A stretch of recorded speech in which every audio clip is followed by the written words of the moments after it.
Voulant moderniser pleinement la marine républicaine, la Nouvelle République lança le développement du transport naval de classe Endurance, un vaisseau qui suivit la continuité du destroyer stellaire de classe Defender. La corporation technique républicaine fut alors en charge du programme des nouvelles classes, afin de remplacer les principaux vaisseaux qui servaient déjà depuis l'Alliance rebelle.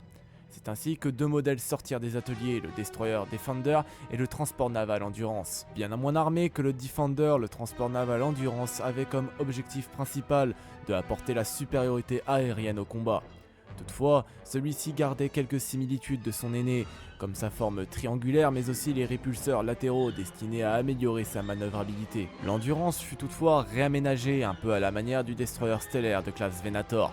Le corps central du vaisseau fut réorganisé en un immense hangar avec 3 baies de lancement, une à la proue, une autre à bâbord et enfin une dernière à tribord. Malgré cette immense amélioration dédiée au hangar, les ingénieurs ne savaient plus où placer la passerelle et les autres systèmes du vaisseau. Ils furent donc obligés de réintégrer la tourelle de commandement héritée des destroyers stellaires de classe Imperial 1 et 2. La passerelle fut alors placée à mi-chemin entre la poupe et le milieu de l'arête centrale de manière à surplomber les hangars.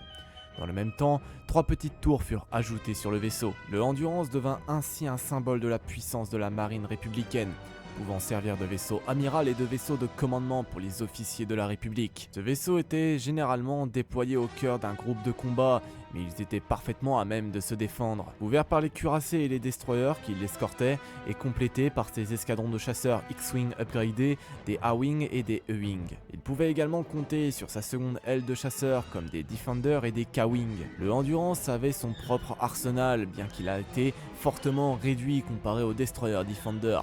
Son arsenal était donc composé de 12 turbos laser, 20 canons laser, 8 batteries de canons ioniques et 4 rayons tracteurs. Le transport naval Endurance participa ainsi à la campagne d'Orinda près de 12 ans après la bataille de Yavin, qui déboucha sur un statu quo. L'Endurance obtiendra plusieurs succès au sein de la 5e flotte républicaine, mais ne fut jamais un puissant atout à l'image du Defender lors de l'invasion des Yuuzhan Vong. Voilà, la vidéo est désormais terminée, j'espère que cela vous aura plu.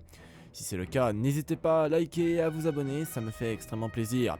Merci à vous. Sur ce, moi je vous souhaite à tous une très bonne journée ou une très bonne soirée. Et surtout, n'oubliez pas que la force soit avec vous.